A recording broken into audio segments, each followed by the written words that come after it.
নমস্কার বন্ধুরা, কথক কৌশিকের গল্পের আসরে আপনাদের স্বাগত।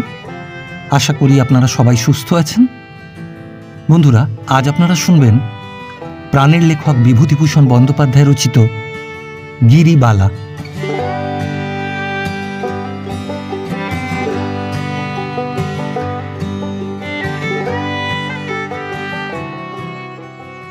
দেশের বাড়িতে অনেকদিন ছিলাম না। গ্রামের অন্য সব পাড়ার লোকদের ভালোভাবে চিনি নে বা জানি নে। সেবার মাঘ মাসের দিন বাজার থেকে ফিরছি। এমন সময় একটি সাদা থান পরা বিধবা স্ত্রীলোক বিনীত সুরে বললে, একটু দাঁড়ান বাবা। পরে সে সাষ্টাঙ্গে আমাকে প্রণাম করলে। এরকমভাবে প্রণাম পেতে আমি অভ্যস্ত নই।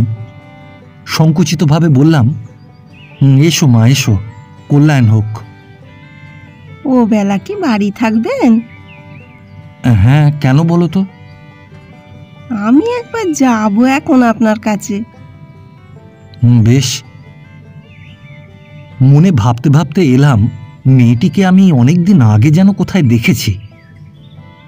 তখন ওর এরকম বিধবার বেশ ছিল না। তাছাড়া এখন ওর বয়সও হয়েছে।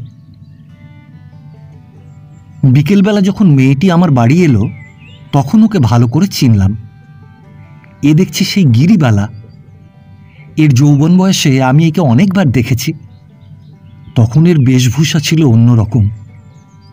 বাজারে যাবার আসবার পথে একে রূপের ঝলক ছুটিয়ে হেলে দুলে চলতে দেখেছি। তখন এর পরনে ছিল লাল পেড়ে শাড়ি, বাহুতে অনন্ত, হাতে বালা, কানে মাকড়ি, গলায় হার, কোমরে রূপোর গোট। অনেক দিনের কথা, তখন ম্যাট্রিক পাশ করে সবে কলেজে ভর্তি হয়েছি। কার কাছে যেন শুনেছিলাম ওর নাম গিরিবালা। চরিত্রের পবিত্রতার জন্য বিখ্যাত নয়। সেই থেকে ওকে দেখলে পাশ কাটিয়ে বরাবর চলে গিয়েছি। গিরিবালার দিকে ভালো করে চেয়ে দেখলাম। এখন ওর বয়স হয়েছে। যৌবনে কীরকম ছিল আমার মনে হয় না। তবে এখন ওকে দেখে মনে হয় না কোনোদিন ওর যৌবন ছিল। তবে রংটা এখনো বেশ ফর্সা আছে, চোখ দুটি এখনো সুন্দর। মনে ভাবছিলাম, গিরিবালার কি দরকার আমার কাছে? আমি তো কোনোদিন ওর সঙ্গে একটা কথাও বলিনি। আমাকে কি করেই বা চিনল? আমাকে এ গ্রামে অনেকেই চেনে না, কারণ বহুদিন অনুপস্থিতির পরে আবার দেশে ফিরেছি। ছেলেবেলায় যারা আমায় চিনত, তাদের মধ্যে অনেকেই এখন বেঁচে নেই। গিরিবালা যদিও সেই সময়ের মানুষ, কিন্তু ও আমাকে জানতো না বা চিনত না সে সময়। ওর বসবার জন্য পিঁড়ি পেতে দিয়ে আমার স্ত্রী চলে গেলেন। আমি বললাম, তোমার নাম গিরিবালা না? হ্যাঁ বাবা। তুমি আমাকে চেনো? আপনাকে এদেশে কে বা না চেনে? না, সে কথা বলছি নে। তুমি আগে আমাকে দেখেছিলে? দেখেছিলাম বাবা। তখন তোমার বাবা মা আছেন, তুমি স্কুলে পড়তে যেতে। বেশ, বসো। কিছুক্ষণ গিরিবালা বসেই রইল চুপ করে। আমি ভাবছি কেন গিরিবালা এখানে এসেছে, ভেবে কিছুই পাইনি। একটু অস্বস্তি বোধ করতে লাগলাম। গিরিবালা বেশিক্ষণ কিন্তু আমায় অস্বস্তি ভোগ করতে দিলে না। হঠাৎ সে বেশ গম্ভীরভাবে জিজ্ঞেস করলে, বাবা, ব্রহ্ম কি? তার নম্র ভাব ও আগ্রহের সুরে মনে হলো জিজ্ঞাসু শিষ্যা যেন পরম জ্ঞানী গুরুর কাছে ব্রহ্মবিদ্যা শুনতে চাইছে। আমার হাসি পেল। প্রথমটা কিন্তু চমকে উঠেছিলাম। তা পরিবেশ মন্দ নয়। আমার সামনে কালকের আনন্দবাজার পত্রিকা, যুদ্ধের খবর পড়ছি। জিনিসপত্রের দাম দস্তুর ক্রমেই বাড়ছে। রাশিয়া হেরে যাচ্ছে, হিটলারের দুর্মদ বাহিনী লেনিনগ্রাডের উপকণ্ঠে পৌঁছে গেল। চা খাচ্ছি, তামাক ধরাবো একটু পরেই। আর ভাবছি কাল ডাকঘর থেকে কিছু টাকা না তুললে হাটবাজার হবে না। হ্যাঁ, এমন সময় সাবেক দিনের কুচরিত্রা স্ত্রীলোক গিরিবালা আমার কাছে জিজ্ঞেস করছে কি না ব্রহ্মের কথা। তাই নয় বাপু, জিজ্ঞেস কর দেশের খবর, আজকালকার খবর। যেমন গদাই পাড়ুই আমাকে মাছ দিতে এসে জিজ্ঞেস করে, দাদা ঠাকুর যুদ্ধের খবরটা কি? মনে মনে চটে যাই। সে খবরে তোর কি দরকার? জার্মানি কোথায়, হিটলার কে, জানিস এসব? ইউরোপের ইতিহাস পড়েছিস? তবে যুদ্ধের খবরে তুই বাপু কি বুঝবি? গদাই পাড়ুই তবু পদে ছিল। যুদ্ধের খবর জিজ্ঞাসা করা এমন কিছু আশ্চর্যের ব্যাপার নয়, সে আজকালকার সবাই করে থাকে। কিন্তু এ বলে কি? আর ব্রহ্ম কি জিজ্ঞাসা করবার উপযুক্ত গুরুও কি সে খুঁজে খুঁজে বের করেছে? প্রশ্নটা চাপা দেবার জন্য বললাম, তুমি আজকাল থাকো কোথায়? গিরিবালা বৈষ্ণবোচিত দীনতার সঙ্গে বললে, বাবা, আজকাল আশ্রম করেছি বাজারের পেছনে, ওই গোয়ালপাড়ার মুড়োয় যে বটগাছ, ওরই উত্তর গায়ে। ব্যাপারটা ঘোরালো হয়ে উঠছে ক্রমশ। গিরিবালা আশ্রম করেছে? এত কথা আমি কি করেই বা জানব? না জানি ভালো করে ওর পূর্ব ইতিহাস, না জানি ওর বর্তমান জীবনের কোনো খবর। কথাবার্তা চালু রাখবার জন্য বললাম, বটে, বেশ বেশ, একদিন তোমার আশ্রমে যাব। গিরিবালা হাত জোর করে বললে, সে সৌভাগ্যে কি আমার হবে বাবা? না না, সে কি কথা? কতদিন আশ্রম করেছ? তা বাবা, ওই বৃন্দাবন থেকে যে বছর ফিরলাম সেই বছরই। শ্রাবণ মাসে বৃন্দাবন থেকে ফিরলাম, কার্তিক মাসে আশ্রম প্রতিষ্ঠা করলাম। তাহলে বৃন্দাবনেও গিয়েছে গিরিবালা? না, আগে যা ভেবেছিলাম তা নয়। ব্যাপার জটিল হয়ে উঠেছে। বললাম, বৃন্দাবনেও গিয়েছিলে? পাপ মুখে আর কি করে বলি। তার কোথায় গিয়েছো? কোথাও আর যাওয়ার দরকার হয়নি, ওইখানেই তিনি আমায় কৃপা করেছেন। আর অনর্থক তীর্থে তীর্থে বেরিয়ে কি করব? যা কাজ তা হয়ে গেল। তিনি আমায় দয়া করে সব দিয়েছেন। তিনি মানে ভগবান? না, এ দেখছি খুবই জটিল ব্যাপার, থই পাওয়া যাচ্ছে না। গিরিবালা প্রবর্তকের থাকেও নেই, একেবারে কৃপাসিদ্ধ। এর সঙ্গে কথা বলতে সাহস হয় কই? বললাম, ও। আমায় তিনি বললেন, আমাকে তোর পুজো করতে হবে না, তুই যে আমার মা, আমি তোর ছেলে। বটে। আমার চোখ কপালে উঠবার উপক্রম হয়েছে। আর না, এবারেকে তাড়াতে হবে, আর কোনো কথা চলবে না। বললাম, আচ্ছা গিরিবালা, আর একদিন শুনবো, এখন একটু ব্যস্ত আছি আজ। কিন্তু গিরিবালাকে অত সহজে ফাঁকি দেওয়া চলে না। সে হাত জোড় করে বললে, আমার কথাটা কি? ব্রহ্ম কি? ও সব কথার আমি জবাব দিতে পারবো না। তুমি ওপাড়ার গোসাই ঠাকুরের কাছে যাও বরং। না বাবা ঠাকুর, আপনি বলুন। তুমি ভুল করছো গিরিবালা। আমি বইয়ের ব্যবসা করে খাই, ব্রহ্মটম্ভের খবর রাখি নে।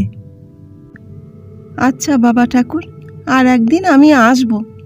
আজ ফাঁকি দিলেন, কিন্তু সেদিন ফাঁকি দেবেন না যেন।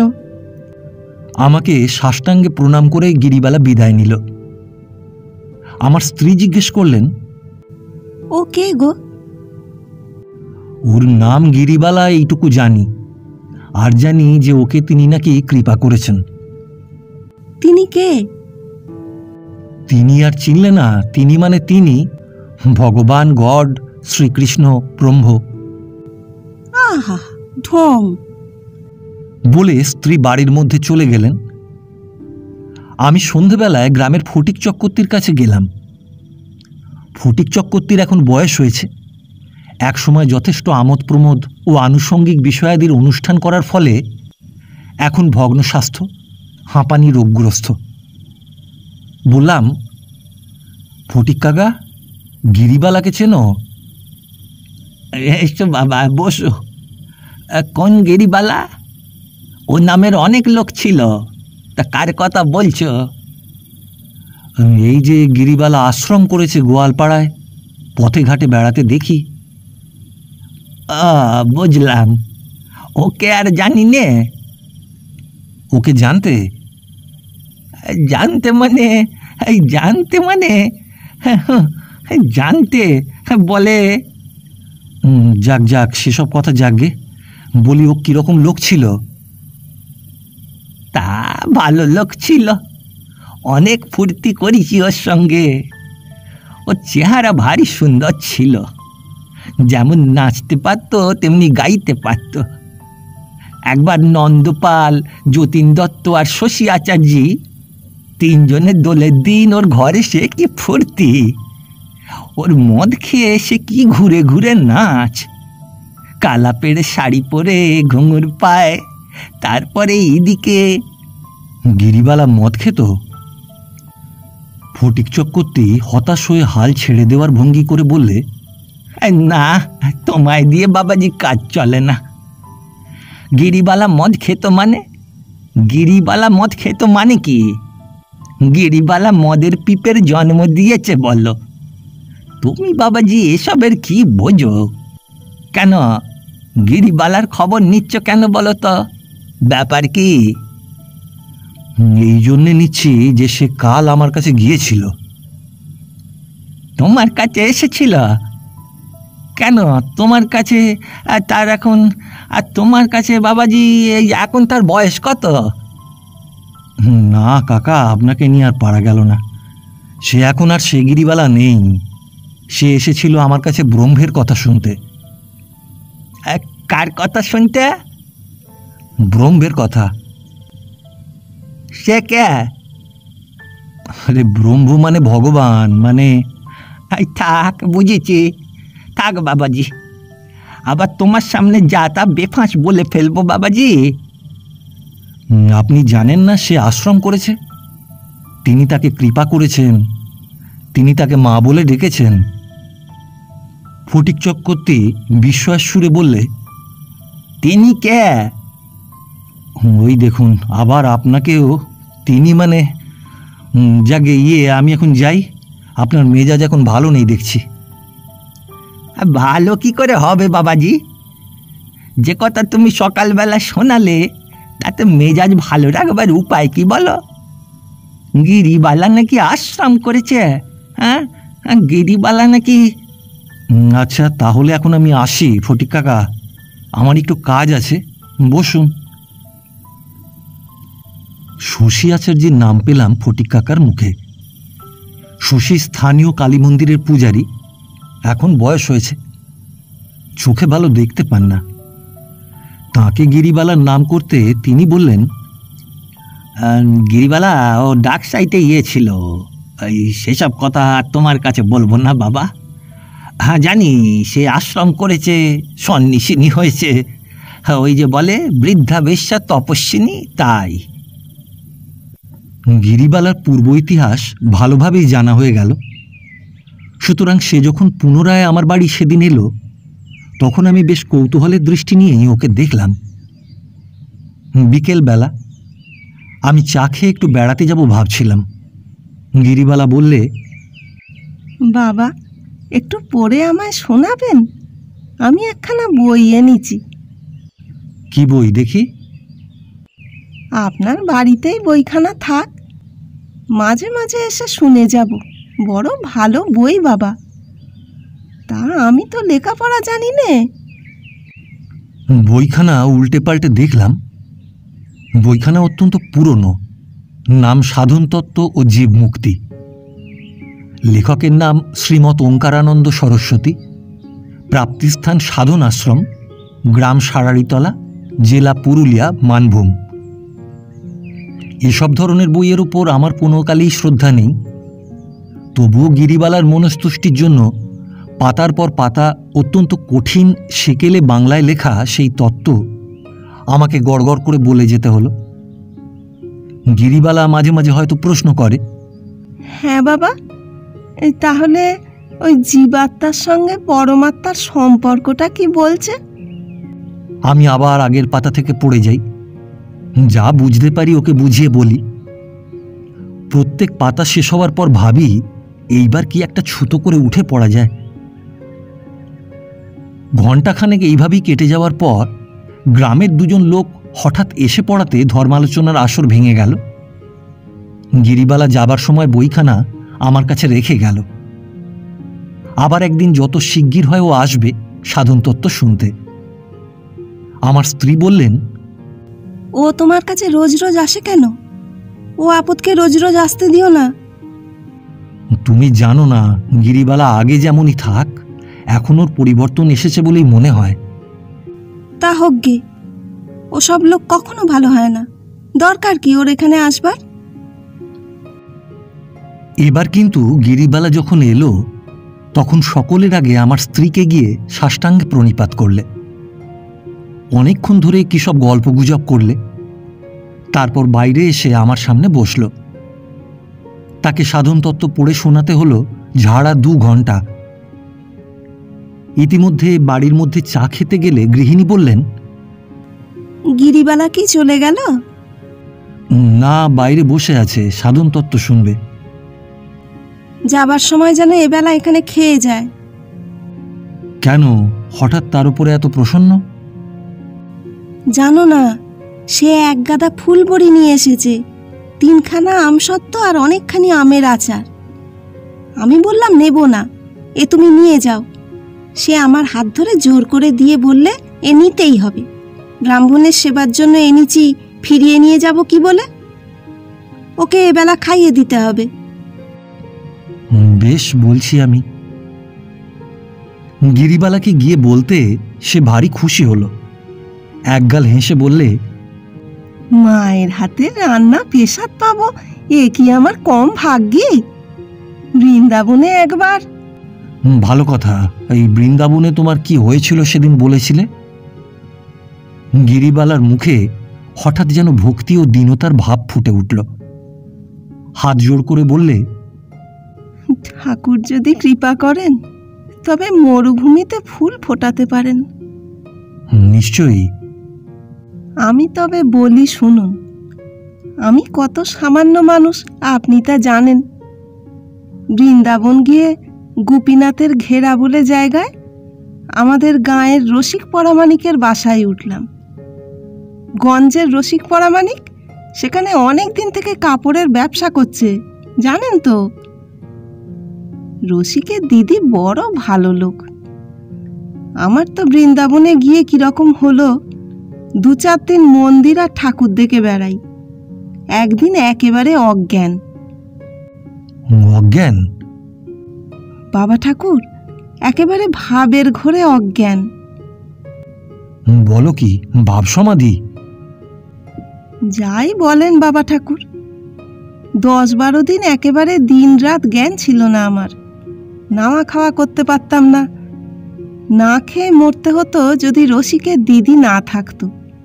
কি সেবাটাই করেছিল 15-20 দিন ধরে। এই যে বললে 10-12 দিন। 10-12 দিন তো একেবারে অজ্ঞান। তারপর জ্ঞান হলো বটে, কিন্তু ঘোর কাটে না। উঠতে পারি নে, হাঁটতে পারি নে। তো ফিটের ব্যামো ছিল না তো আগে? না বাবা ঠাকুর, শুনুন বলি আশ্চর্য কাণ্ড।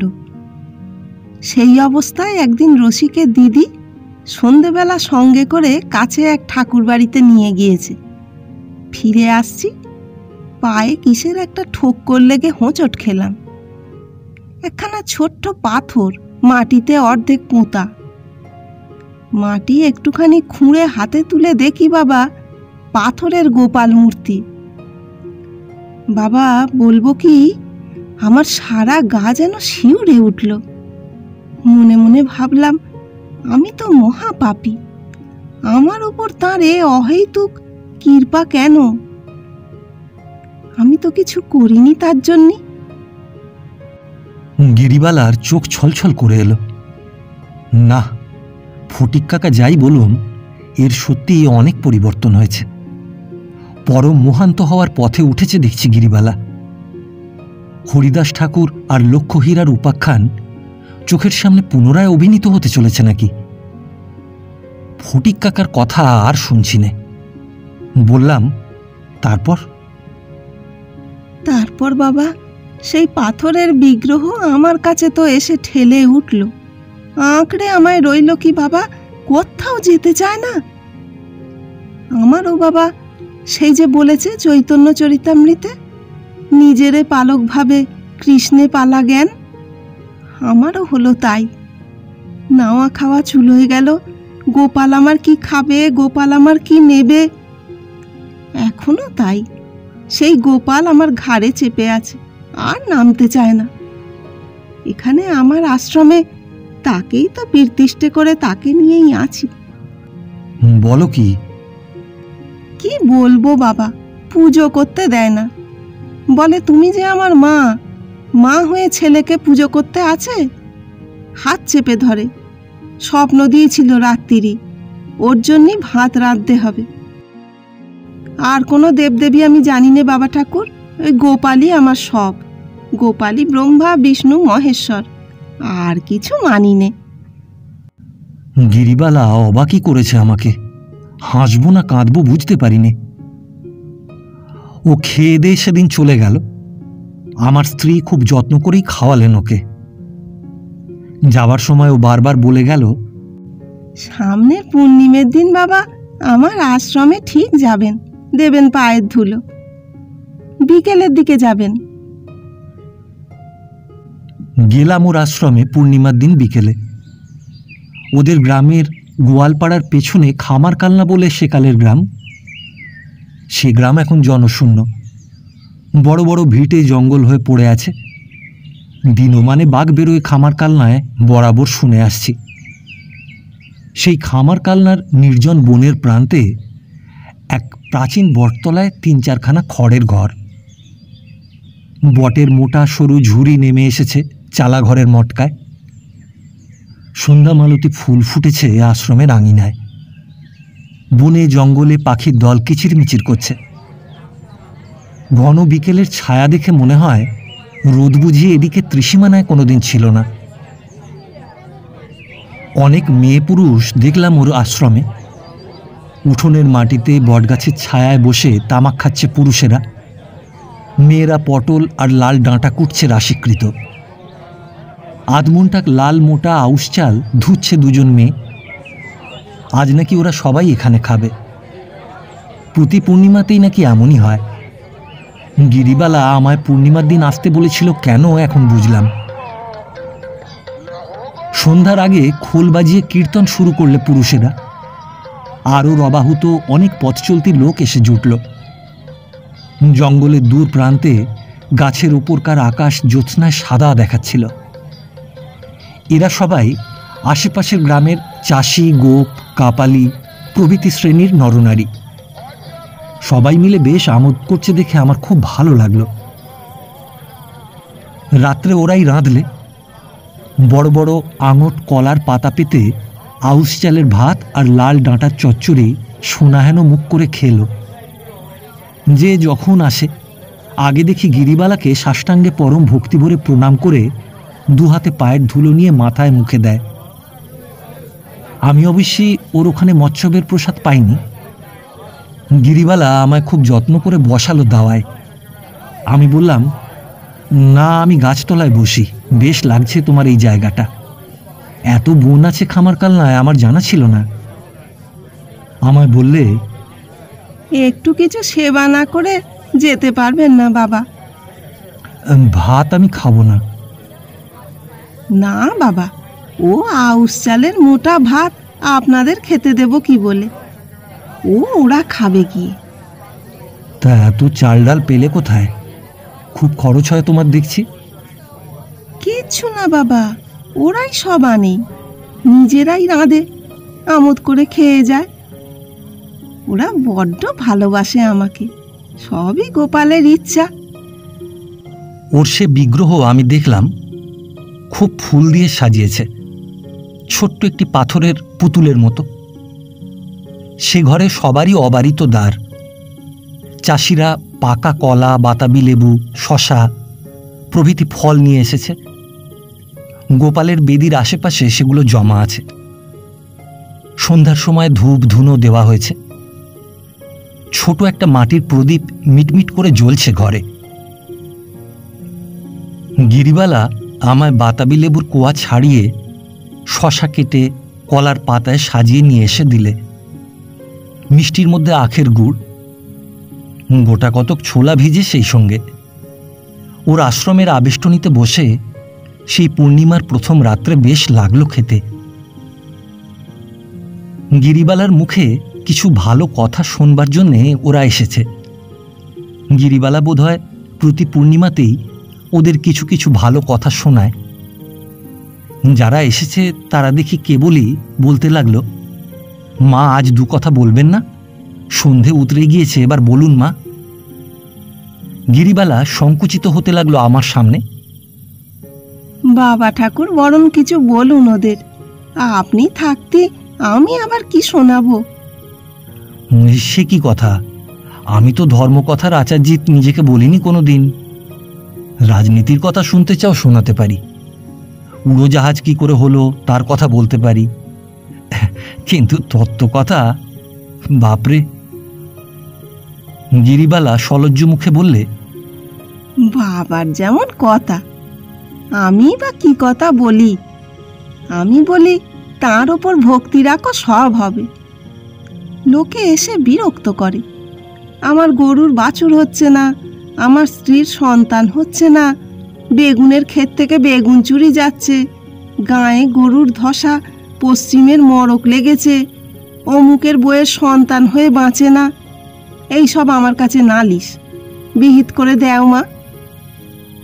তবে তো খুব দায়িত্ব তোমার। বাবা, ওরা কোথায় যাবে বলুন? সংসারে ধরে কাকে? কার ওপর নির্ভর করে? একটা কিছু চাই তো। আমাকেই এসে মা বলে ধরে, আমাকেই সব ধকল সইতে হয়। আমার কি ক্ষমতা বলো?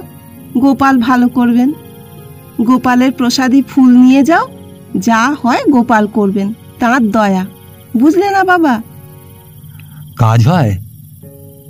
হয় বই কি বাবা, লাগে তুক না লাগে তাক। ঝাড়ে ঢিল মারলে কোনো মাসে লাগবেই। ওরা সংসারী মানুষ, ওদের বুঝতে হবে সংসারের ভেতর দিয়েই। আপনাকে আলো ধরে পৌঁছে দিয়ে আসুক বাবা। না না, আমি বেশ যাব এখন, সবে তো সন্ধে। না বাবা, সন্ধ্যের সময় এখানে বাঘ বেরোয়। আপনি যান, সঙ্গে লোক দিচ্ছি, বড় রাস্তায় তুলে দিয়ে আসুক গিয়ে। বড় রাস্তায় যে লোকটা আমায় আলো ধরে এগিয়ে দিতে এলো, ওর দেখি বড় ভক্তি। আমায় বললে, মা একেবারে সাক্ষাৎ, উনি সব, উনি সব। ভক্তি ভরে হাত কপালে ঠেকিয়ে উদ্দেশ্যে প্রণাম করলে। বললাম, খুব ক্ষমতা নাকি? উনি সাক্ষাৎ, উনি সব, যা বলবেন তাই হবে। ছেলে হবে বললি ছেলেই হবে, আর মেয়ে হবে বললি মেয়েই হবে। বৃষ্টি হচ্ছে না, কলাই মুখ বুনতে পারছি নে, জমি ভাঙতে পারছি নে, মাকে গিয়ে ধরলেই হলো।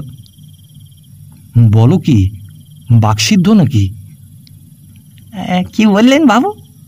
বুঝতে পারলুম না। না, ঠিক আছে, তারপর? তারপর মোদের বিপদে আপদে সব উনি, ওনারে ছাড়া মোরা জানি নে, ছুটে ছুটে আসছি ওর কাছে, মা যা করেন। লোকটি আমার রাস্তায় তুলে দিয়ে চলে গেল। যাবার সময় আমার পায়ের ধুলো নিয়ে প্রণাম করে বললে, দেন একটু চরণের ধুলো ঠাকুরমশাই, আমরা মুরুক্ষ সুরক্ষ গরিব মানুষ, কি বুঝি বলুন? অনেক কিছু বলে ফেললাম, এই অপরাধ নেবেন না। যাই, মায়ের সময় দু একটা ভালো কথা আমাদের শোনান। কি কথা? ভালো কথা, তেনার ওই ভাগবানের কথা। আমাদের ওসব কথা কে বলছে বলুন? চাষা লোক, সারাদিন ভূমি চাষ ক্ষেত কামার নিয়েই থাকি, মায়ের ছিঁড়ি মুখ থেকে ছাড়া আর পাচ্ছি কোথায় বলুন? কে মোদের শোনাচ্ছে? ও চলে গেল। এতক্ষণে বেশ চাঁদ দেখা যাচ্ছে ফাঁকে। খামার কালনায় বড্ড জঙ্গল, ঝিঁঝি পোকা আর মুগড়ো পোকা ডাকছে বনে ঝোপে। গিরিবালাকে অন্য চোখে দেখলাম এতক্ষণ পরে। ওর ঠিক স্থানটি কোথায় বুঝতে পেরেছি। ওর সম্বন্ধে আমার যে বিদ্রুপ ভরা মনোভাব ছিল তা এখন নেই। গঙ্গা নদী সব জায়গায় নেই, কিন্তু তা থেকে বেরিয়ে শাখা নদী, খাল, সোঁতা সমস্ত দেশের সব লোকের কাছে পৌঁছে দেয় জীবনদায়িনী বাড়িধারা। গিরিবালা বড় নদীর একটি ক্ষুদ্র সোঁতা। ছোট্ট অজ চাষিদের গ্রামে জল বিতরণ করে বেড়াচ্ছে। তা যতই ঘোলা হোক তবু সেটা জলই। তাতে স্নান করে, জল পান করে লোক তৃপ্ত হয়। নইলে এইসব গরিব লোক বাঁচে কিসে? ফটিক চক্রবর্তীর কথা আর শুনছি না। এরপরে আমি গিরিবালাকে অনেকবার দেখেছি। একটা জিনিস লক্ষ্য করেছি, যেখানে সংকীর্তন হচ্ছে কিংবা ভাগবত পাঠ হচ্ছে কিংবা কথকথা হচ্ছে, সেখানেই ও সকলের সামনের সারিতে চুপটি করে বসে আছে এবং হাঁ করে শুনছে। খালের জল আগে হয়তো ঘোলা ছিল, এখন ক্রমে ফর্সা হয়ে আসছে।